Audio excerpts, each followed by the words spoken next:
গত ক্লাসে প্রিলিমিনারি কিছু আলোচনা হয়েছে আমার। এর মধ্যে আশিক আর হচ্ছে তুহিন, এদের জন্য মনে হয় ক্লাসগুলো রিপিটেড নাকি? আশিক, তোমরা তো এই ক্লাসগুলো করেছো? স্যার আমি করিনি স্যার। হ্যাঁ, বুঝি নাই স্যার। 2টা ক্লাস করছিলাম, 2টা ক্লাস করার পরে অসুস্থ হয়ে পড়ছিলাম স্যার। ও আচ্ছা আচ্ছা, স্যার আমি করি নাই স্যার। তুমি করো নাই? তুমি কি কোনো ফার্স্ট ইয়ারে কোনো কোর্সই করো নাই, ক্লাসই করো নাই? স্যার আমি তো 1-1 থেকে চলে গেছিলাম স্যার। ও মানে ফার্স্ট সাইকেল করেই চলে গেছিলা? জি স্যার। ও আচ্ছা, কি সেকেন্ড রিএডমিশন দেওয়ার চিন্তা ভাবনা ছিল নাকি? জি স্যার। ও আচ্ছা। তো শুরু করে দেই আমাদের যেটা বলছিলাম, আমার এই পার্টে গতদিন সিলেবাস নিয়ে আলোচনা করছিলাম। Dairy processing, meat and poultry processing, fruit vegetable processing, cereal, pulse, oil seed processing, sea food processing এবং আদার বিভিন্ন স্পেসিফিক কোনো যদি ফুড ম্যাটেরিয়ালস থাকে সেগুলোর প্রসেসিং কিভাবে হয়, এগুলো নিয়ে আর কি আমার হচ্ছে সিলেবাস। মেইন হেডলাইন হচ্ছে application of engineering technology to food processing. তো আসলে অরিজিনালি যেভাবে ইঞ্জিনিয়ারিং টেকনোলজি যেগুলো আছে বা যেগুলো অ্যাপ্লিকেশন হয়, আমরা ওগুলো সম্পর্কেও ডিটেলসে ঢুকবো না, খুবই বেসিক স্টেজে এবং মোটামুটি ধরো যে ইন জেনারেল কিছু নলেজ আমরা নেওয়ার চেষ্টা করবো একেবারে শুরুর দিকের আর কি, যেগুলো হচ্ছে হয়তো ভবিষ্যতের কোর্সগুলোতে কাজে লাগবে এবং পিজি কিউজার হিসেবে এই জিনিসটা কাজে লাগবে। তো শুরুতে আসো ডেরি প্রসেসিং নিয়ে। ডেরি প্রসেসিং এ ওভারঅল যে কোর্সটা আমি মানে ওভারঅল যা পড়াবো এগুলোকে যদি আমরা একটু ইয়ে করি আর কি, কি কি পড়াবো সেগুলো যদি একটু চিন্তা দেখাই, ওভারভিউ দেই টপিকগুলোর। থাকছে হচ্ছে introduction to milk and dairy, যেহেতু ডেয়ারি প্রসেসিং, ডেয়ারি মানে হচ্ছে ডেয়ারির সাথে মিল্ক বা আমরা মিল্ক ডেয়ারি একই জিনিস বুঝি। তো সো সেই মিল্ক ডেয়ারি কি জিনিস সেটার ডেফিনেশন টাইপ কিছু একটু। দেন থাকছে মিল্কের কম্পোজিশন, মিল্কের মধ্যে কি কি কম্পোনেন্ট থাকে। দেন হচ্ছে ফ্যাক্টরস এফেক্টিং মিল্ক কম্পোজিশন, কি কি ফ্যাক্টর মিল্কের কম্পোজিশন বা কি কারণে কম্পোজিশন হেরফের হয়। Then milk structure, physiochemical properties of milk, varieties of milk products, milk purity check, তারপরে বিভিন্ন টেকনিক্যাল মানে অ্যাপ্লিকেশন, টেকনোলজি অ্যাপ্লিকেশন যেগুলো আছে সেগুলো। তবে মেইনলি আমাদের বা আমরা যারা কাজ করে থাকি ইন্ডাস্ট্রিতে, ডেইরি ইন্ডাস্ট্রিতে তোমরা যারা কাজ করবা, তাদের আসলে প্রথম এই চারটা ধাপ আর কি, মানে এই চারটা টপিক নিয়ে আসলে কাজ খুব একটা নাই। এগুলো নিয়ে সাধারণত তেমন একটা ডিলিংস করতে হয় না, কারণ অলরেডি মিল্ক চলে আসে। রিসার্চ করতে চাইলে হয়তো মিল্ক স্ট্রাকচার নিয়ে আমরা ফুড সায়েন্টিস্টরা কাজ করতেও পারি, বাট এই যে ফ্যাক্টরস এফেক্টিভ মিল্ক কম্পোজিশন এগুলো মোটামুটি যারা হচ্ছে এনিমেল হাজবেন্ডারি পড়াশোনা করে বা ডেয়ারি সায়েন্স নিয়ে পড়াশোনা করে তাদের হচ্ছে এগুলো কাজ। আমাদের কাজ হচ্ছে পরবর্তী ধাপে, অর্থাৎ আমরা র মেটেরিয়ালসটাকে প্রসেস করব বা র মেটেরিয়ালসটাকে স্টোর করব বা সেটার ফার্দার অ্যাপ্লিকেশন করব, তখন ওইসব স্টেজগুলোতে হচ্ছে আমাদেরকে কাজ করতে হয়। তবুও ধরো যে র মেটেরিয়ালসটা কিরকম হলে কি ধরনের প্রোডাক্ট হয়তো হতে পারে বা কি করা যায় সেগুলো সম্পর্কে একটু আইডিয়া নিতে হয়। বা অনেক সময় দেখা গেছে তুমি যদি র মেটেরিয়ালস এর ওভারঅল কোয়ালিটি সম্পর্কে আইডিয়াই না জানো, তাহলে তোমাকে ফার্মার মানে ঠক দিবে আর কি। তো এই পার্টটুকু পড়ার জন্য তোমরা হচ্ছে mainly outlines of dairy technology by Sukumar De, ওনার একটা বই আছে, এই হার্ড কপির বইটা কিনতে পারো। এটা হচ্ছে ঢাকাতে এনজিএল লাইব্রেরিতে পাওয়া যায়, নীলক্ষেতে। তোমাদের ইমিডিয়েট সিনিয়র মনে ওয়ালিদ দেখলাম কালকে ফেসবুকে একটা পোস্ট দিল, তো ওখানে এনজিএল লাইব্রেরির নাম্বারও দিয়ে দিছে, ওদেরকে বললে হয়তো ওনারা বইটা পাঠিয়ে দিবেন, আউটলাইনস অফ ডেইরি টেকনোলজি। ঠিক আছে, তো শুরু করি আর কি আমরা আমাদের আলোচনা। শুরুতে আছে যে মিল্ক এবং ডেইরি। মিল্ক বলতে কি বোঝায় আমরা এটাতে যদি যাই, তো মিল্ক কি জিনিস দেখো। ইন জেনারেলি মানে তোমার একজন নিউট্রিশনিস্ট বা হচ্ছে কেউ একজন মেসেজ দিচ্ছে,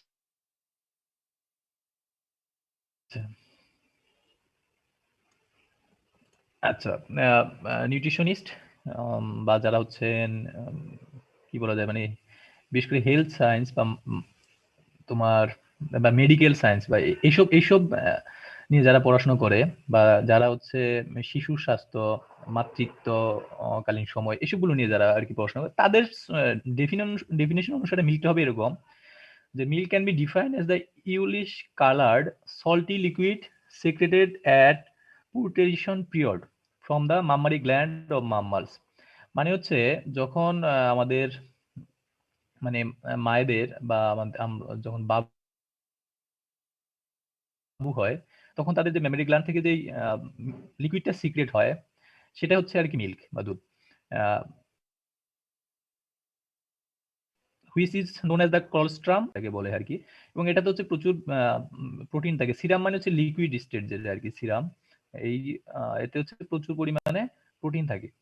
এবং এটা কি করে, provides antibodies to help protect the new born until its own ইমিউনি system is established. যেটা হচ্ছে তোমরাও তো অ্যান্টিবডি টার্মটা সম্পর্কে ভালোই একটা আইডিয়া পেয়েছো এই করোনাকালীন সময়ে, আগে হয়তো অনেকেরই ছিল বা নাও থাকতে পারে। তো অ্যান্টিবডি হচ্ছে এখানে অ্যান্টিজেন আর একটা হচ্ছে অ্যান্টিবডি, দুইটা বিষয় থাকে। অ্যান্টিজেন মানে হচ্ছে তোমার ধরো যে করোনা ভাইরাসের কথাই যদি বলো, করোনা ভাইরাসটা হচ্ছে একটা অ্যান্টিজেন, আর এটা যে ভ্যাকসিন সেটা হয় আর কি অ্যান্টিবডি, বা এটার যে প্রতিরোধ করার জন্য যাই তুমি যেভাবেই হোক না কেন সেটা হচ্ছে অ্যান্টিবডি। ভ্যাকসিন অ্যান্টিবডি হতে পারে, ইভেন তোমার নিজের বডির প্রতিরোধ ক্ষমতা যদি থেকে থাকে সেটাও অ্যান্টিবডি বলা হয়। মানে যে কোনো একটা অ্যান্টিজেনের এগেনস্টে যে কাজ করে সেটা হচ্ছে অ্যান্টিবডি। অর্থাৎ যে কোনো ডিজিজ, যে ভাইরাস বা যেইভাবে এটা আসে বডিতে বা তার যে একটা সেল নিয়ে আসে সেটা একটা অ্যান্টিজেন, আর অ্যান্টিবডি হচ্ছে তার এগেনস্টে যেটা কাজ করছে। তো এই হলো অবস্থা। দেখো যে মিল্কটা আমাদের বাচ্চাদেরকে দেওয়া হয় সেটা হলো তাদের বডিতে অ্যান্টিবডি বিল্ড আপ করতে হেল্প করে। এবং যেটা করে যে আবার আরেকটা টার্ম দিচ্ছে ইমিউনি সিস্টেম। ইমিউনি সিস্টেম হচ্ছে তাও আমাদের যে ওভারঅল রোগ প্রতিরোধ ক্ষমতার যে বডি সিস্টেমটা, এই ইমিউনি সিস্টেমটা ডেভেলপ হওয়া পর্যন্ত এই এই যে মিল্ক যেটা সেটা হেল্প করে থাকেন। বাট আমাদের যদি ফুড সায়েন্টিস্টদের ভাষায় বলি আমরা, বা হচ্ছে আমরা যারা ডেইরি ইন্ডাস্ট্রি কাজ করবো তাদের ভাষায় যদি আমরা মিল্কের ডেফিনেশন দিতে যাই তাহলে আমরা এভাবে বলবো যে milk is a complex colloidal dispersion. Colloidal সম্পর্কে মনে তোমাদের একটু, বা কলয়েড সলিউশন সম্পর্কে মনে তোমাদের একটু আইডিয়া আছে কেমিস্ট্রিতে পড়ানোর কথা। কলয়েড হচ্ছে যে সাধারণত ধরো একটা মিক্সচার, ধরো যে একটা মানে ধরো যে কিছু পার্টিকেলস অন্য একটা লিকুইড পার্টিকেলস এর মধ্যে মিক্স হয়ে থাকবে আর কি। তো এরকমই বা হচ্ছে গ্যাস পার্টিকেলস হইতে পারে। Milk is a complex colloidal dispersion containing fat globules, মানে এটা হচ্ছে ফ্যাটের কিছু পার্টিকেলস থাকে, fat particles, protein, then carbohydrate, minerals and a few other minor compounds. অর্থাৎ এটা একটা কলয়েড সলিউশন যেটার মধ্যে তোমার প্রোটিন, ফ্যাট, কার্বোহাইড্রেট, মিনারেলস এইসব পার্টিকেলস গুলো থাকবে। Its physical and chemical properties depend on intrinsic, compositional and structural factors. এবং এটার যে ওভারঅল ফিজিক্যাল এবং কেমিক্যাল বিষয়টা কিরকম হবে সেটা ডিপেন্ড করে কিছু বিষয়ের উপর, যে সে মেনলি তার ইন্টারনাল কম্পোজিশন বা কম্পোনেন্ট কিরকম আছে তার উপর ডিপেন্ড করবে। দেন হচ্ছে কিছু স্ট্রাকচারাল ফ্যাক্টর, ধরো ওভারঅল আসলে ফুডের প্রত্যেকটা যত ফুডই তোমরা দেখো এগুলার স্ট্রাকচার কিরকম হয় সেটা ডিপেন্ড করে তার যে কম্পোনেন্ট গুলোর উপর, যে তোমার ওয়াটার, প্রোটিন, ফ্যাট, কার্বোহাইড্রেট এগুলো কোনটার সাথে কোনটা কিভাবে ইন্টারেকশন করে আছে তার উপর ডিপেন্ড করে। দেখো যে পানিতে তোমার মানে সরি মিল্কে তোমার দেখবা যে পানি আছে প্রায় 85% উপরে, 87% মতো। আবার হচ্ছে আপেল খাও কিংবা হচ্ছে আমরা পটেটো খাই, আপেলেই ধরো যে আবার হচ্ছে পানি আছে প্রায় 85% উপরে। দুটাতেই 85% মতো পানি আছে, কিন্তু আপেলটা একটা সলিড ম্যাটেরিয়ালস আর হচ্ছে যে মিল্ক এটা একটা লিকুইড ম্যাটেরিয়ালস। এটা কেন একটা সলিড একটা লিকুইড হলো, ওই যে আদার যে কম্পোনেন্ট গুলো আছে কার্বোহাইড্রেট, প্রোটিন এগুলোর সাথে যে ওয়াটারটা সেটা কিভাবে কম্বাইন করে আছে, বা তার সাথে তার যে স্ট্রাকচারের যে কম্বিনেশন এটা কিভাবে আছে তার উপর ডিপেন্ড করে আসলে এই ওভারঅল ইয়েটা চেঞ্জ হয় বা এদিক সেদিক হয়, কোনোটা লিকুইড হয় কোনোটা সলিড হয়। তো সেটাই বলা হয়েছে যে মিল্কের ওভারঅল প্রপার্টিজ বা স্ট্রাকচারটা কিরকম হবে সেটা ডিপেন্ড করবে তার যে কম্পোনেন্ট গুলো আছে কম্পোনেন্ট গুলোর উপর, কম্পোনেন্ট কম বেশি কতটুকু কি আছে, এবং এই কম্পোনেন্ট গুলো কিভাবে একটার সাথে একটা কম্বাইনলি আছে। কিছু এক্সট্রিনজিক ফ্যাক্টর মানে মানে নিজের ফ্যাক্টর না, বাট এনভায়রনমেন্টাল বা সারাউন্ডিং ফ্যাক্টর, যেমন হচ্ছে টেম্পারেচার কিরকম আছে সেটার উপর ডিপেন্ড করবে। দেন হচ্ছে পোস্ট মিল্কিং ট্রিটমেন্ট, এবং হচ্ছে মিল্কটাকে তুমি মিল্কিং করার পর মানে কাউর কাছ থেকে আমরা যেভাবে মিল্কিং করি তারপরে সেটাকে আমরা কিভাবে রাখছি, মানে কি এনভায়রনমেন্টে রাখা হয়, সেটাকে ফ্রিজিং করে রাখতেছি নাকি হচ্ছে তোমার হচ্ছে পাস্টুরাইজ করে রাখতেছে, তার উপরে এইসব কিছুর উপর ডিপেন্ড করবে তার আসলে ওভারঅল অবস্থাটা। তো যাই হোক, এটা আসলে জানার জন্য জানা, তোমরা হয়তো এটা এগুলো পরীক্ষা টরীক্ষার জন্য ইম্পর্টেন্ট না, বাট হয়তো বিভিন্ন জায়গায় ইন্টারভিউ বা বিভিন্ন সময় জিজ্ঞাসা করতে পারে। তো ডেইরি কি জিনিস, দেখো আমরা সবাই মিল্ক আর ডেইরি একই জিনিস বলি আর কি, বাট একটু সূক্ষ্ম পার্থক্য আছে। দ্য প্লেস, ডেইরি হচ্ছে the place at where the milk is processed, অর্থাৎ যে জায়গাতে মিল্কটাকে প্রসেস করা হয় সেটা হচ্ছে ডেইরি। আমরা কিন্তু কখনো মিল্কের ফার্ম বলি না, আমরা বলি ডেইরি ফার্ম, মানে হচ্ছে ওখানে মিল্ক প্রসেস করা হচ্ছে, ওই ফার্মটা হচ্ছে একটা ডেইরি বিষয়টা আর কি। তো আবার যদি আমরা আবার ডেফিনেশনটা একটু অন্যভাবে দেখি, dairy is a business enterprise establish for the harvesting as well as processing of animal milk, মানে হচ্ছে তোমার যে অ্যানিমেল সোর্স থেকে যে মিল্কগুলো পাই সেগুলোর হারভেস্ট করা, মানে মিল্কিং করা, দেন হচ্ছে সেগুলোকে প্রসেস করা, এইসব কাজগুলো হলো আর কি অর গুডস, মানে আমাদের দেশের পার্সপেক্টিভে বা ওয়ার্ল্ডের পার্সপেক্টিভে চিন্তা করো, মোস্টলি আমরা যে মিল্কের সোর্স হিসেবে কাউকেই নিয়ে ধরে থাকি। গোট হচ্ছে মানে একটা মাইনর সোর্স, খুব বেশি একটা আমরা গোট মিল্ক পপুলার না। অলসো বাফেলো থেকেও কিছু মিল্ক নেওয়া হয় হিউম্যান কনজাম্পশনের জন্য, যদিও এটা বাংলাদেশের সব জায়গায় এই বাফেলো মিল্কটা ওইভাবে পপুলার না বা সব জায়গায় অ্যাভেলেবেল না। সো তোমরা হচ্ছে মিল্ক এবং ডেইরি এই দুটার মধ্যে একটু কি পার্থক্য সে বিষয়ে একটু আইডিয়া পেলে আশা করি। নেক্সট আমরা যে বিষয়টাতে যাব সেটা হচ্ছে মিল্কের কম্পোজিশন। তো আসলে কম্পোজিশন বলতে কি বুঝো? কম্পোজিশন হচ্ছে এটা আমাদের যে কোনো ফুড ম্যাটেরিয়ালস বা আমরা প্রসেস ফুড বলো, যাই বলো না কেন, মানে যে কোনো ফুড, সেটাকে যখন ওভারঅল কোয়ালিটি অ্যানালাইসিস করি বা তার সেই জিনিসটা কিরকম জানতে চাই, তাহলে শুরুতেই সেটা আছে তার কম্পোনেন্ট বা কম্পোজিশন যেগুলো আছে সেগুলোর পরিমাণটা কিরকম ঠিকঠাক মতো আছে কিনা। তুমি ধরো যে মার্কেট থেকে একটা কি বলা যেতে পারে, ধরো যে আমরা হুইট ফ্লাওয়ার কিনি বা আমরা যে প্রতিদিন সকালবেলা ইয়ে করি, ধরো রুটি খাই অনেকেই, যে হুইট ফ্লাওয়ারের মধ্যে মেইন কম্পোনেন্ট হিসেবে আমাদের টার্গেট থাকে যে প্রোটিন কতটুকু আছে। তো এই কম্পোনেন্ট কম বেশি হলে দেখা গেছে যে তার যে রুটি যেটা হওয়ার কথা সেটারও কোয়ালিটি এদিক সেদিক হবে। দেন আমরা জানি যে বিস্কিট, ব্রেড, কেক, এইসব বেকারি আইটেমগুলোর মেইন তোমার র মেটেরিয়াল হচ্ছে হুইট ফ্লাওয়ার। এই হুইট ফ্লাওয়ার বা ময়দা যেটা আমরা বলি, এই হুইট ফ্লাওয়ারের মধ্যে যে প্রোটিনের কম বেশি, এটার জন্য আসলে ওভারঅল প্রোডাক্টের কোয়ালিটি একটা ইফেক্ট পড়বে এবং কোয়ালিটি হেরফের হবে। সো এই কম্পোনেন্ট গুলো যেগুলো আছে একটা ফুড ম্যাটেরিয়ালস এর, এই কম্পোনেন্ট গুলো কিরকম আছে এটা আমাদের যে কোনো একটা প্রোডাক্ট অ্যানালাইসিস করতে গেলে শুরুতেই করা হয়, যে কম্পোনেন্ট গুলো ঠিক আছে কিনা। তো কম্পোনেন্ট বলতে এটা তোমরা সবাই আগে জানো, মানে অনেক আগেই জানার কথা, কারণ আমি 3-4 এর বাচ্চাদেরও বইতে আছে যে খাদ্যের উপাদান বলতে আসলে উপাদান কি কি।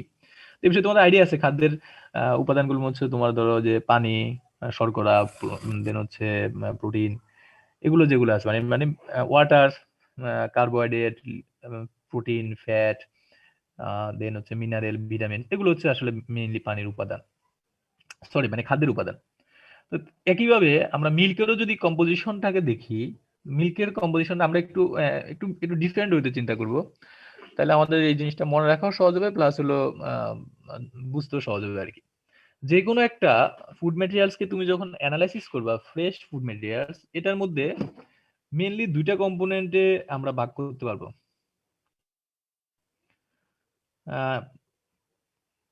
প্রথমটা হচ্ছে তার মধ্যে ওয়াটার কতটুকু আছে, আর 2 নাম্বারটা হচ্ছে ওয়াটার ছাড়া বাকি ম্যাটেরিয়ালস কতটুকু আছে।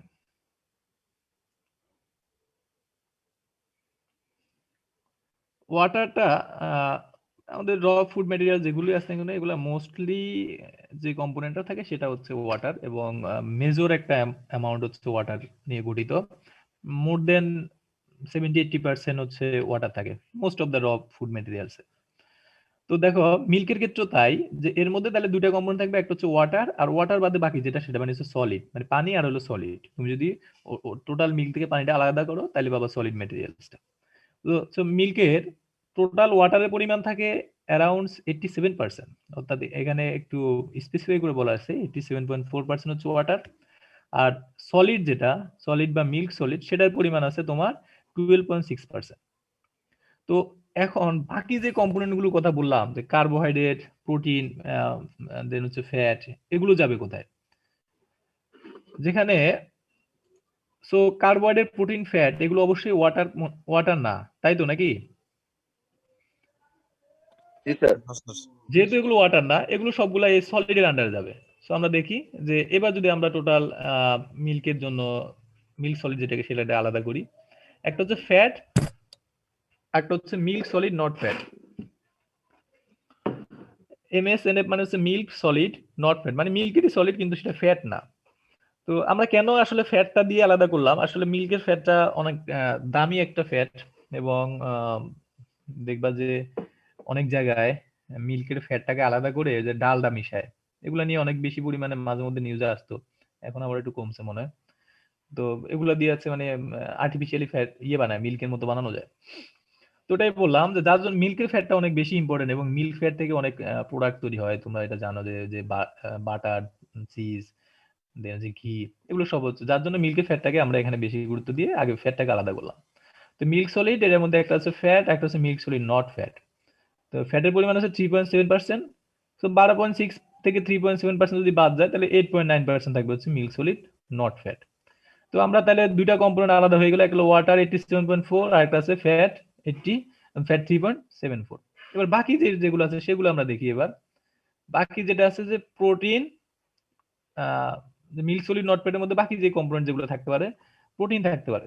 প্রোটিন কতটুকু? প্রোটিন থাকে হচ্ছে 3.4%-এর মতো, সেটাও কম না, ভালো একটা অ্যামাউন্টে ভালো প্রোটিন থাকে 3.4%-এর মতো। দেন হচ্ছে কার্বোহাইড্রেট। তো মিল্কের মধ্যে যে কার্বোহাইড্রেট থাকে সেটার নাম হচ্ছে ল্যাকটোজ। এটা মানে কার্বোহাইড্রেট না বলে তার জন্য আমরা এখানে লিখলি ল্যাকটোজ বলছি। তো এটা একটা জানার বিষয় যে মিল্কের কার্বোহাইড্রেট হচ্ছে ল্যাকটোজ, এবং মিল্কের মধ্যে প্রায় 4.8%-এর মতো কার্বোহাইড্রেট থাকে। বাকি যে ম্যাটেরিয়াল যেটা থাকে সেটা হচ্ছে মিনারেলস।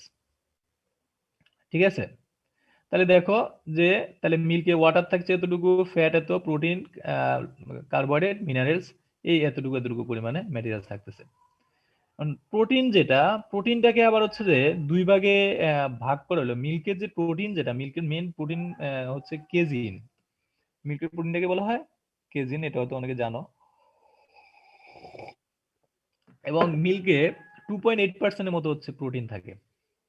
আর আরেকটা টার্ম আছে যে হোয়ে প্রোটিন, এটা একটু আমি একটু পরে বলছি। হোয়ে প্রোটিনের পরিমাণ থাকে 0.6%-এর মতো। সো তোমাকে যদি একটা মিল্কের কম্পোজিশন লিখতে বলে, আশা করি তোমরা সেটা পারবা, বা নিজের জীবনে জানার জন্য হয়তো বুঝতে পারছো যে মিল্কের মধ্যে কি কি কম্পোনেন্ট গুলো কতটুকু পরিমাণে থাকে। তো মেজর কম্পোনেন্ট হচ্ছে কি ওয়াটার, দেন হচ্ছে আমরা দেখতে পাচ্ছি কার্বোহাইড্রেট 4.8%, দেন হচ্ছে ফ্যাট 3.7%-এর মতো, দেন হচ্ছে প্রোটিন 3.4%-এর মতো, দেন হচ্ছে মিনারেলস 0.7%-এর মতো। তো আবার প্রোটিনের মধ্যে হোয়ে প্রোটিন আর কেজিন আমরা দুটো আলাদা করে দেখাইছি। এখন এই হোয়ে জিনিসটা কি জিনিস সেটা একটু দেখো। It is also called milk serum. It is the liquid remaining after milk has been curdled or strained. মানে হচ্ছে আমরা তোমরা হয়তো যে চিজ বানাই আর কি আমরা বিভিন্ন বাসায় বা ইন্ডাস্ট্রিতে যেভাবে চিজ প্রডিউস করে, ওই চিজটা প্রডিউস করার পরে মানে মিল্কটাকে কাট করার পরে বা বাসায় যে দইও বানানোর পরে, এটার মধ্যে মাঝে মধ্যে যে একটু পানি হয়, যে পানি যেটা থাকে সেই কার্ডটাকে রিমুভ করার পরে যে পানিটা থাকে সেই পানিটাকে বলা হয় হুয়ে, খাঁটি বাংলায় বলা হয় ঘোল। ঘোল তো সবাই জানো নাকি? জি স্যার। স্যার নাম শুনেছি স্যার। হ্যাঁ, হ্যাঁ, নাম সবাই মোটামুটি টুকটাক শোনার কথা। যে যে ঘোল যেটা সেটা হচ্ছে হুয়ে। এই হুয়ের মধ্যে আবার কিছু একটু প্রোটিন থাকে, যে হুয়ের মধ্যে যে প্রোটিন থাকে সেটা হচ্ছে হুয়ে প্রোটিন, সোজা কথা। তা আমরা হুয়ে কি সেটা বুঝতেছি, আর বাকি যেই প্রোটিনটা সেটা হচ্ছে হুয়ে প্রোটিন। এছাড়াও আমরা যে এই মেজর কম্পোনেন্ট যেগুলো দেখলাম, এগুলা ছাড়াও আরো কিছু মাইনর কম্পোনেন্ট আমরা মিল্কের মধ্যে দেখতে পাই, যেগুলো হচ্ছে ভিটামিন, পিগমেন্টের জন্য মিল্ক এক এক মিল্কের কালার চেঞ্জ হয় বা সাদা কালার হয়।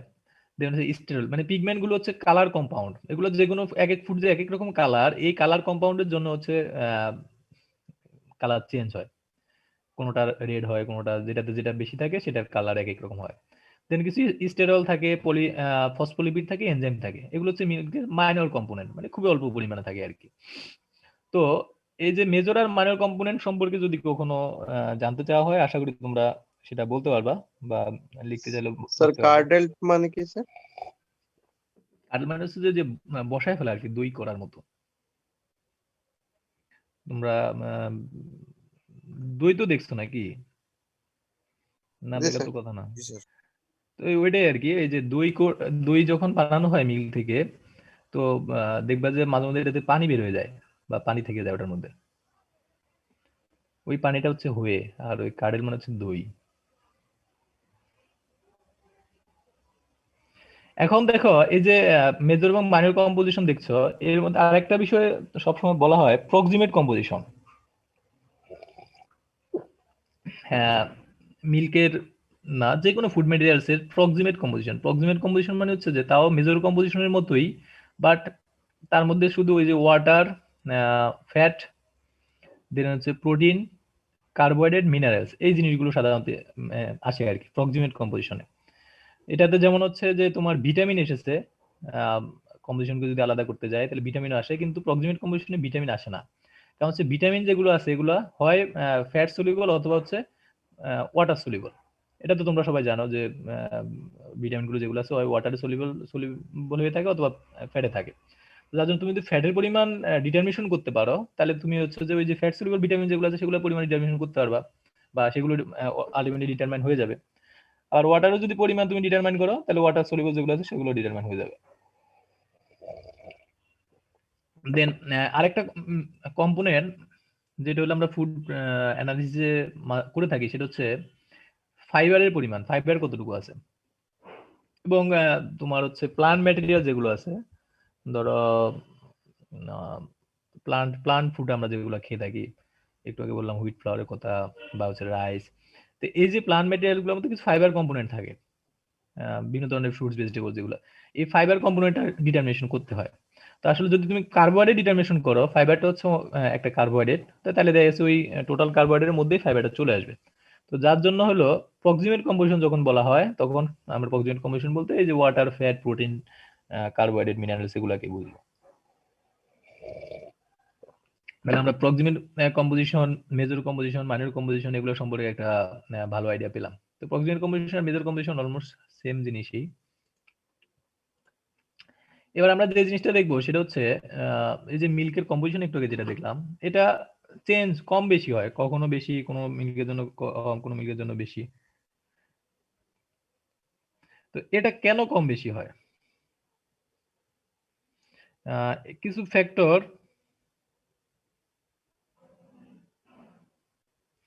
কিছু ফ্যাক্টর থাকে, আহ, যেগুলো হচ্ছে তোমার এই মিল্কের কম্পোজিশনে ইফেক্ট ফেলে। ধরো যে একই তোমার ধরো আহ, কি বলে, একই ফার্মারের দুইটা কাউ, যাদের হচ্ছে খাবার সোর্স সবই এক, কিন্তু দেখা গেছে তবুও দেখা গেছে মিল্কের মধ্যে যদি কম্পোনেন্ট অ্যানালাইসিস করো কম বেশি হবে।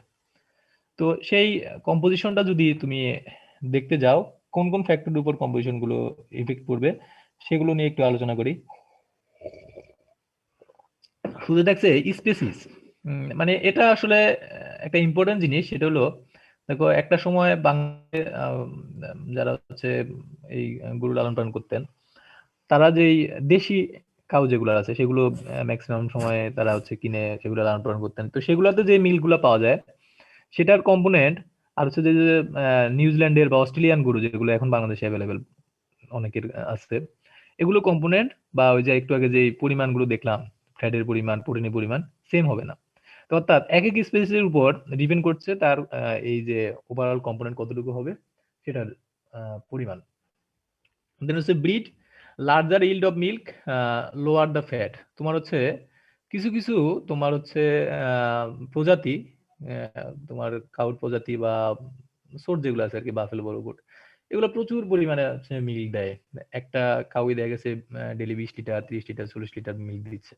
আবার কোনোটা হচ্ছে 5 লিটার, 10 লিটার এরকম দিচ্ছে। তো যেই কাউটা বেশি পরিমাণে হচ্ছে মিল্ক দিবে সেটাতে ফ্যাট পরিমাণটা কমে যায় আর কি। অর্থাৎ লার্জার ইল্ড বেশি পরিমাণ যদি দেয় মিল্কের পরিমাণ যদি বেশি হয় তাহলে ফ্যাটের পরিমাণটা কম হবে। দেন হচ্ছে individuality, individual characteristics, cow tend two yield milk of its characteristics composition. অর্থাৎ কিছু কিছু তোমার হচ্ছে প্রজাতি আছে যেগুলোর কিছু স্বতন্ত্র বৈশিষ্ট্য থাকে যে না এই প্রজাতিগুলো হচ্ছে বেশি পরিমাণে ফ্যাটি মিল্ক দিবে। দেন ইন্টারভাল অফ মিল্কিং, তুমি যদি যে আমরা মিল্কিংটা করে থাকি এটার ইন্টারভালের উপর কিছু তোমার ওভারঅল কম্পোনেন্টটা ডিপেন্ড করছে।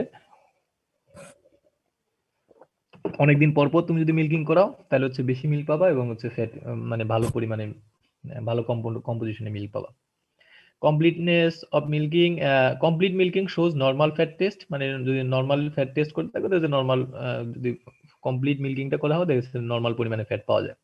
এছাড়াও আছে ফ্রিকুয়েন্সি মিল্কিং, ইন্টারভাল মানে হচ্ছে অনেকদিন পর পর তুমি করলে, আর ফ্রিকুয়েন্সি মানে হচ্ছে একদিনের মধ্যে অনেকে দেখা গেছে কয়েকবার করা হয় মিল্কিং করে, তো সেখানে বেশি করলে দেখা গেছে ফ্যাটের পরিমাণ কমে যাবে। ইরেগুলারিটি অফ মিল্কিং, এটা আর interval of milking almost same জিনিস। Then day to day milking, মানে এই 3-4টা টার্ম অলমোস্ট সেম জিনিস, এগুলোর উপর ডিপেন্ড করে মিল্কের পরিমাণ বা তার কম্পোনেন্টের পরিমাণ কম বেশি হয়। দেন হচ্ছে যদি কোনো ডিজিজ থাকে তাহলে দেখা গেছে মিল্ক কম হবে। Portion of milking, four milk lower fat content, এটা হচ্ছে একটা ইম্পর্টেন্ট বিষয় যে তুমি মিল্কের কোন পরিমাণটা হচ্ছে মানে কোন মিল্কটা বেশি পরিমাণে হচ্ছে তোমার ফ্যাট দিবে। তো যেটা বলছে ফোর মিল্ক যেটা সেটাতে হচ্ছে কম ফ্যাট থাকে। দেন স্টেজ অফ ল্যাকটেশন, যে শুরুর দিকে আছে নাকি পরের দিকে আছে। ফিডিং, কি খাওয়াচ্ছ তার উপর ডিপেন্ড করছে, কোন সিজনে এগুলোর উপর। এজ কত, বেশি বয়স হয়েছে নাকি কম বয়স, বেশি বয়স হলে পরিমাণটা কমে যায়।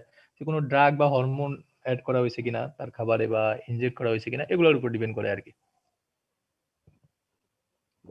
যাক, যদিও মানে আমাদের এই কোর্সের জন্য বা তোমরা ফুড প্রসেস ইঞ্জিনিয়ার হিসেবে এই বিষয়গুলো তোমাদের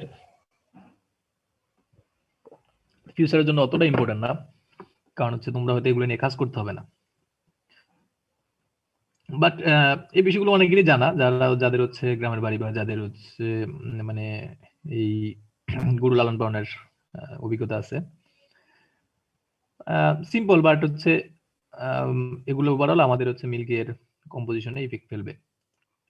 দেন আরেকটা বিষয় এবার আমরা আসবো, সেটা হচ্ছে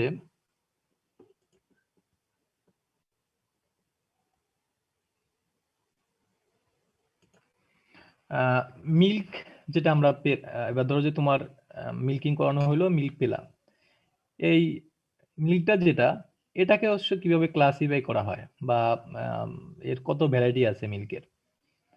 তো এটাকে কয়েকটা বেসিসে ভাগ করা হয়েছে। একটা হচ্ছে স্টেজ অফ প্রসেসিং, মানে প্রসেসিং করার কোন স্টেজ আছে তার উপর, দেন হচ্ছে ফ্যাটের পরিমাণের উপর বেসিস করে, দেন হচ্ছে ডিগ্রি অফ স্যানিটেশন তার উপর বেসিস করে, দেন হচ্ছে মানে এই তিনটা আর কি, সরি।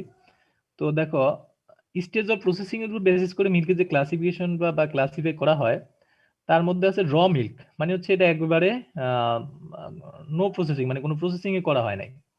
এটা হচ্ছে fresh unpasteurised milk straight from the cow, মানে একবারে ধরো যে মিল্কিং করার পরে যেটা পাচ্ছি সেটা হচ্ছে একদম ফ্রেশ এবং র মিল্ক। আনপাস্টুরাইজ একটা নতুন টার্ম তোমাদের জন্য হয়তো আসছে, এখানে পাস্টুরাইজেশন হচ্ছে অরিজিনাল টার্মটা, আমরা সেটা পড়বো একটু পরে যে পাস্টুরাইজেশন কি জিনিস। দেন থাকছে ready to it milk.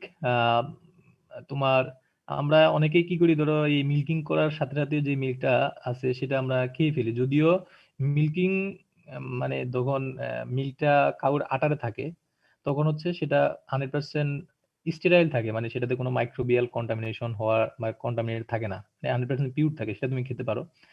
But যখন সেটা আমরা মিল্কিং করি তখন আমাদের হাতের সাথে দেন হচ্ছে এনভায়রনমেন্ট থেকে প্রচুর মাইক্রো অর্গানিজম এসে সেটাকে কন্টামিনেট করে দেয়, যার জন্য যেটা বলা হয় এটাকে তোমার পাস্টুরাইজ করে খাওয়া উচিত, মানে পাস্টুরাইজ মানে একটা হিট ট্রিটমেন্ট আর কি, হিট দিয়ে খাওয়া উচিত।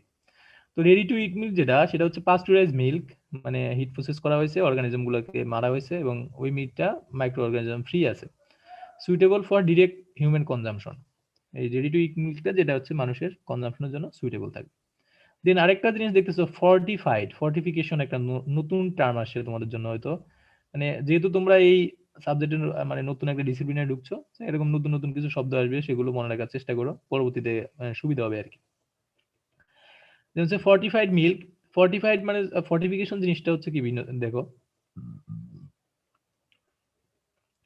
ফর্টিফিকেশন হচ্ছে এমন কোন একটা জিনিস অ্যাড করে দেয়া যেটা ওই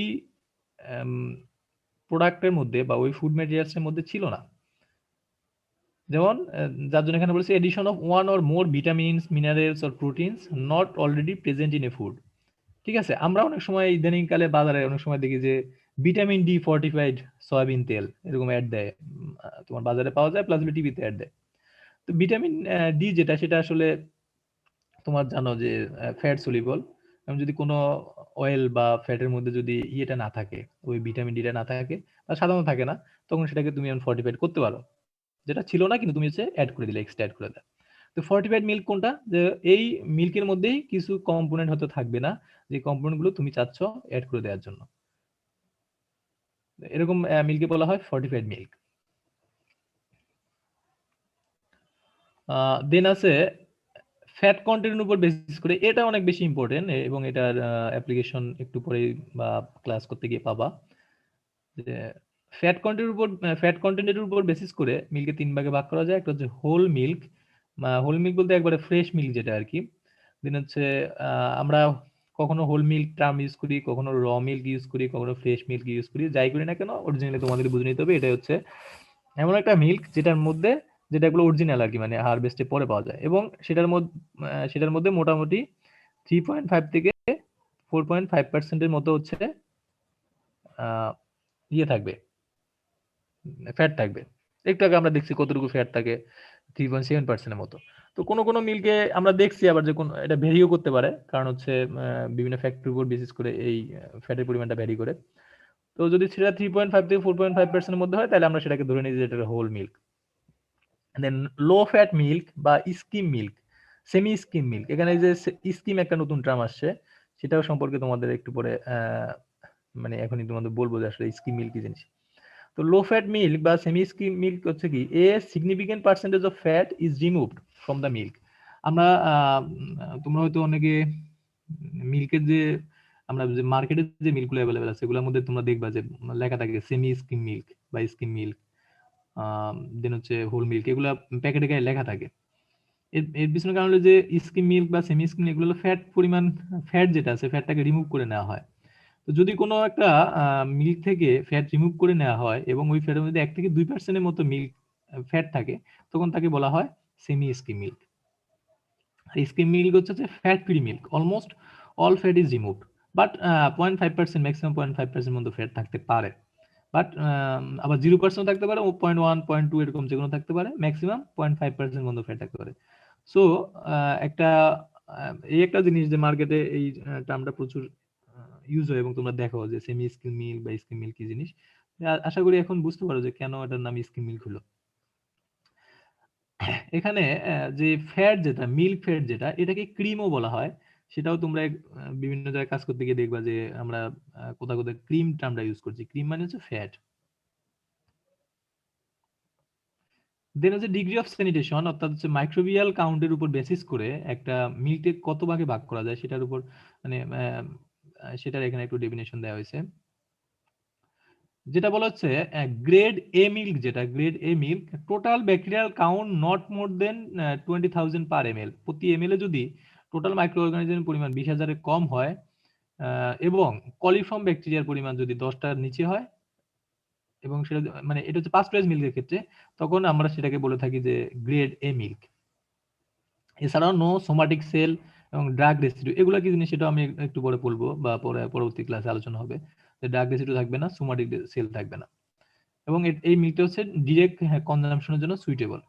অর্থাৎ আমরা জানি যে আমরা হিট ট্রিটমেন্ট, কেউ একজন কিছু বলছে মনে হয়, আমরা জানি যে হিট ট্রিটমেন্ট করে মিল্কের মাইক্রো অর্গানিজম ফ্রি করি। তো তবুও দেখা গেছে যদি কোনোভাবে মাইক্রো অর্গানিজম 100% ফ্রি হয় নাই, সাধারণত পাস্টুরাইজ করলে প্যাথোজেনিক মাইক্রো অর্গানিজম গুলো মরে যায়। আরো একটা নতুন টার্ম আসে যে প্যাথোজেনিক মাইক্রো অর্গানিজম। ভবিষ্যতে আমরা ফার্দার ক্লাসে এটাও সম্পর্কে জানবো যে কিছু অর্গানিজম আছে যে যেগুলো প্যাথোজেন ক্রিয়েট করে, আর কিছু অর্গানিজম আছে যে প্যাথোজেন বডিতে যাওয়ার পরে প্যাথোজেন ক্রিয়েট করে, আবার কিছু আছে অলরেডি খাবারের মধ্যে প্যাথোজেন ক্রিয়েট করে রাখে। এগুলোর উপর বেসিস করে আবার ফুডকে কয়েক ভাগে ক্লাসিফিকেশন করা হয়। তো এই প্যাথোজেনিক মাইক্রো অর্গানিজম যেগুলো হচ্ছে শরীরের জন্য অত্যন্ত ক্ষতিকর, এগুলোকে সাধারণত পাস্টুরাইজ করলে এগুলো মরে যায়। পাস্টুরাইজেশন একটা হিট ট্রিটমেন্ট প্রসেস একটু আগে বললাম, এটার জন্য একটা স্পেসিফিক টাইম টেম্পারেচার আছে। তো এই পাস্টুরাইজেশন করার পরে যদি কোনো একটা মিল্কের মধ্যে কলিফর্ম মানে ইকোলাই আর কি, ইকোলাই নাম তোমরা অবশ্যই শুনছো, এই কলিফর্ম ব্যাকটেরিয়ার কাউন্টের পরিমাণ যদি 10টার কম হয় এবং টোটাল ব্যাকটেরিয়াল পরিমাণ, টোটাল মাইক্রোঅর্গানিজমের পরিমাণ 20,000-এর কম হয়, তখন সেটাকে সেফ মিল্ক হিসেবে ধরা হয়। আর গ্রেড বি এবং গ্রেড সি মিল্ক কোনটা, এর চেয়ে অনেক বেশি ব্যাকটেরিয়াল কাউন্ট থাকবে, হয়তো সেটা দেখতে ভালো কিন্তু খাওয়ার জন্য সেফ থাকবে না, হোলসাম থাকবে but not safe for consumption. Can be use to manufacture cheese, butter or cream, এগুলা থেকে হচ্ছে তোমার হলো sorry cheese, can be use to manufacture cheese, butter and cream, এগুলা থেকে তুমি চিজ, বাটার কিংবা ক্রিম এগুলো তৈরি করতে পারবা।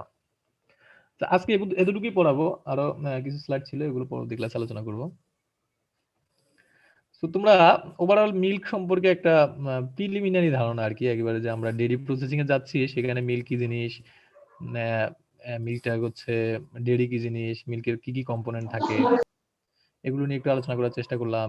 দেন হচ্ছে কি কি বিষয়ের উপর মিল্কের কম্পোনেন্ট ভ্যারি করে, দেন হচ্ছে আমরা দেখলাম মিল্কের কত ভাগে ক্লাসিফাই করা যায়। স্যার হ্যাঁ, আমাদের কি স্যার সামনে ফুডের কোনো ল্যাব হবে স্যার, মানে এই সেমিস্টার পরে? এই সেমিস্টারে তো ফুডের ল্যাব আছে,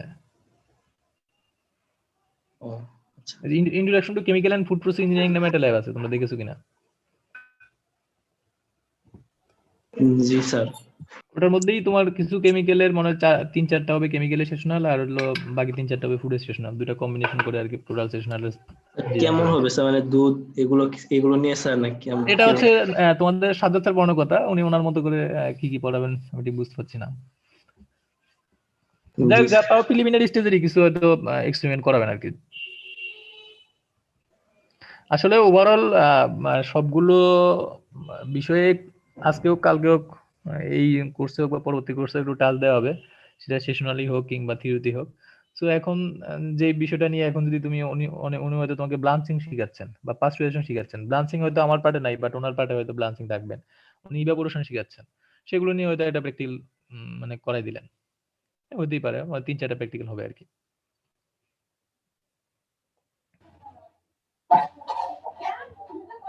শুরুর দিকে নুরুল স্যার সেশনাল নেয়ার কথা, তারপর হচ্ছেন সাজ্জাদ স্যার পড়াবেন।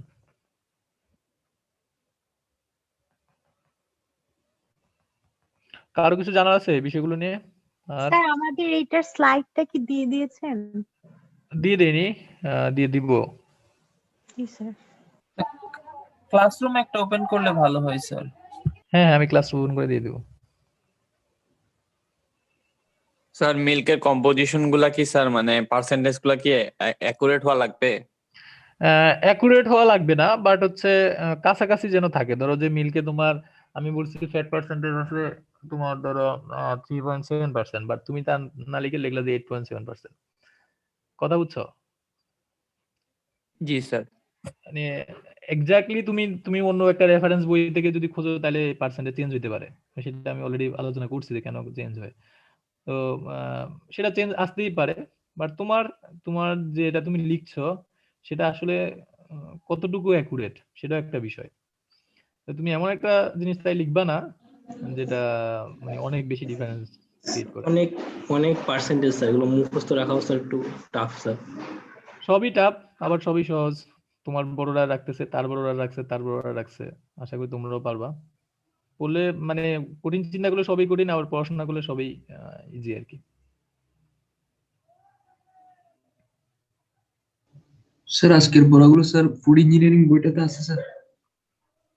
না, আজকে পড়াগুলো আমি বলছি যে আউটলাইন অফ ডেইরি টেকনোলজি বই থেকে তোমরা পড়বে আর কি। আচ্ছা sir, thank you sir. Sir বইয়ের নামটা যদি আবার দেখাইতেন। ক্লাস শুরু থেকে করলে হয়তো তোমরা এটা খেয়াল করতে, আমি ক্লাসের শুরুতে এটা বলেছি, outline of dairy technology, Sukumar De writer. Sir এটা কি স্যার নীল খেতেই পাওয়া যাবে, অন্য কোথাও পাওয়া যাবে না স্যার? সাধারণত নীল খেতে, অন্য ওকে কোথাও পাওয়া যেতে পারে বাট নীল খেতে পাবো অবশ্যই। জি স্যার, ধন্যবাদ স্যার। হুম,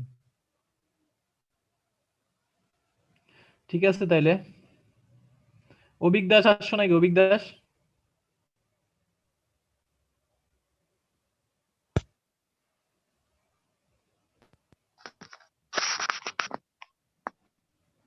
Abhik Das, yes sir.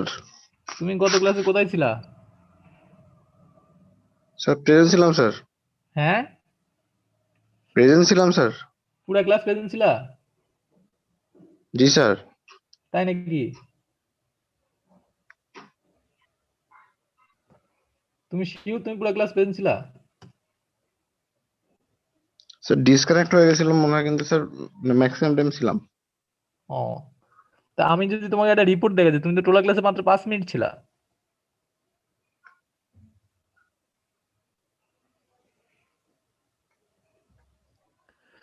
Disconnect বিভিন্ন কারণে হতে পারে, তোমার হচ্ছে নেট ভালো না থাকতে পারে, এই সেই হ্যান অনেক কারণ থাকতে পারে, কিন্তু তুমি মিথ্যা বলতেছো কেন? আমি তোমাকে দেখাচ্ছি। স্যার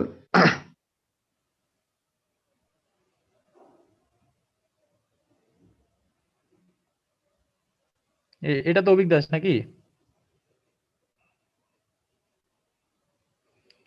তুমি গত ক্লাসে লাস্টের দিকে ক্লাসে ঢুকছিলা এবং তুমি 12টা 21 মিনিটে ক্লাসে ঢুকছো। একবার ঢুকলো 12টা 21 মিনিটে, আবার চলে গেছে 1 মিনিট মতো ছিল, দেন হলো আবার ওইবার ডিসকানেক্ট হয়ে যাবে, আবার ঢুকছিলা, পরে হচ্ছে 4 মিনিট পরে চলে গেছো। কানেকশনে স্যার সমস্যা ছিল স্যার। তাহলে তুমি মিথ্যা বললা কেন? তুমি নাকি পুরো ক্লাস ছিলা।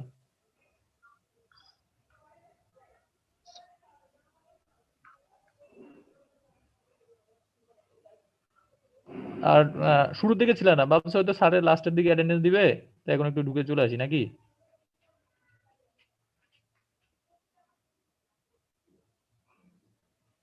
আর হয়তো কোনো ফ্রেন্ডকে একটু বলছো যে ক্লাস যখন শেষের দিকে হবে আমাকে বলিস, আমি ক্লাসে ঢুকবো, এরকম কিছু একটা। না স্যার। শুরুতেই যদি চিটার বা মানে চিটিং শুরু করো, মাত্র তো ফার্স্ট ইয়ার চলতেছে, এখনই মানে প্রথম ক্লাসে তুমি আমার সাথে একটা মিথ্যা বলে দিলা যে তুমি পুরো ক্লাস ছিলা। নেট ডিসকানেক্ট থাকতে মানে নেটে সমস্যা থাকতেই পারে, সেটা আমারও থাকে তোমারও থাকতে পারে, এটা খুবই স্বাভাবিক। অ্যাকচুয়ালি স্যার মনে পড়তেছিল না স্যার, এই জন্য বলছি। হ্যাঁ হ্যাঁ, মনে পড়তেছিল না স্যার অ্যাকচুয়ালি, এই জন্য বলছি স্যার। মানে তোমার এই 7 দিনের আগের ঘটনা, মানে গত সপ্তাহে কি ক্লাসে কেন তুমি থাকতে পারো না এটাই ভুলে গেছো?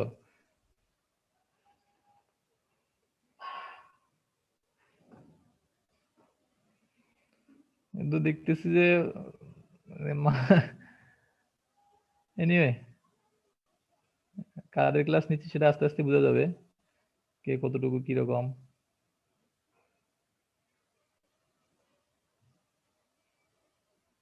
তোমার বাসা কোথায়? Sir Rangpur sir. রংপুর সদরে? জি স্যার। সদরে তো নেটওয়ার্কের সমস্যা থাকার কথা না, অনেকেই তো থাকছে। আমি বলি ওয়াইফাই তো নেট কিনা থাকে না, এই জন্য স্যার। নেট কেনা থাকে না? স্যার ওয়াইফাই দিয়ে চালাই তো, ওয়াইফাইটা স্যার আপ ডাউন করে। দেখো, তুমি এখনো কিন্তু আমার সাথে সব বানায় বানায় কথা বলতেছো। ওয়াইফাই আপ ডাউন করতেই পারে, ইভেন তুমি এখন পর্যন্ত ক্লিয়ার ঘটনাটা বলতেছো না। কেন বলি, তোমার ক্লাস শুরু হয়েছে 11:30টায়, তুমি ক্লাসে আসো 12:30টায়, তো 1 ঘন্টা তোমার বাসায় ওয়াইফাই না থাকতে পারে, সেটা কিন্তু তুমি একবারও বলো নাই। তুমি বলছো ওয়াইফাই আপ ডাউন করে, এই সে হ্যান ত্যান। ইভেন তুমি ক্লাসে যদি বলো স্যার আমি ক্লাস করতে পারবো না, আহ, বা ক্লাসে এসে যদি বলো স্যার আমার একটু কাজ আছে, আমি তোমাকে ছেড়ে দিব, কোনো সমস্যা নাই। স্যার কিন্তু ওই দিন মানে ইয়াটা স্যার চেঞ্জ করতেছিল, তো এই জন্য স্যার মানে আগের লাইনেরটা স্যার চেঞ্জ করা হয়েছে ওই দিন। মানে তো সেটা বলবা যে স্যার আমার বাসায় ওয়াইফাই কাজ চলতেছিল, যার জন্য আমি শুরুতে ক্লাসে আসতে পারি নাই। তুমি প্রথমে বলছো পুরা ক্লাস ছিলা, তারপর বলতেছো ওয়াইফাই আপ ডাউন করে, এখন বলতেছো লাইন চেঞ্জ করতেছে।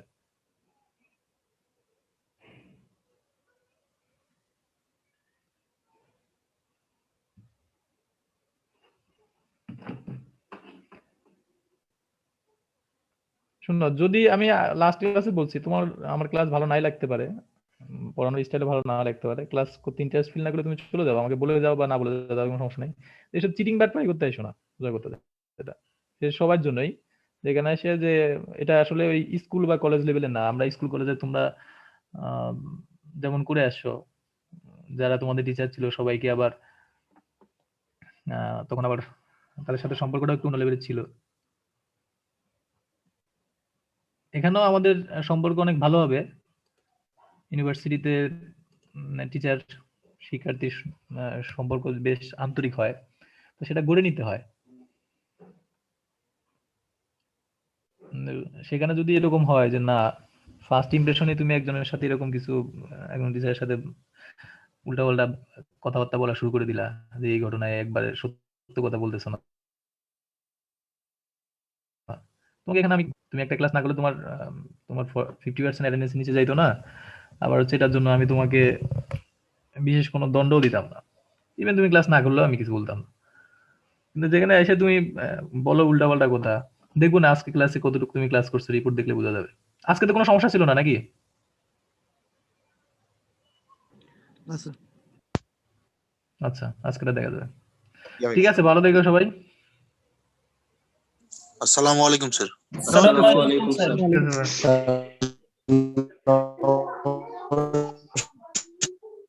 স্যার নমস্কার।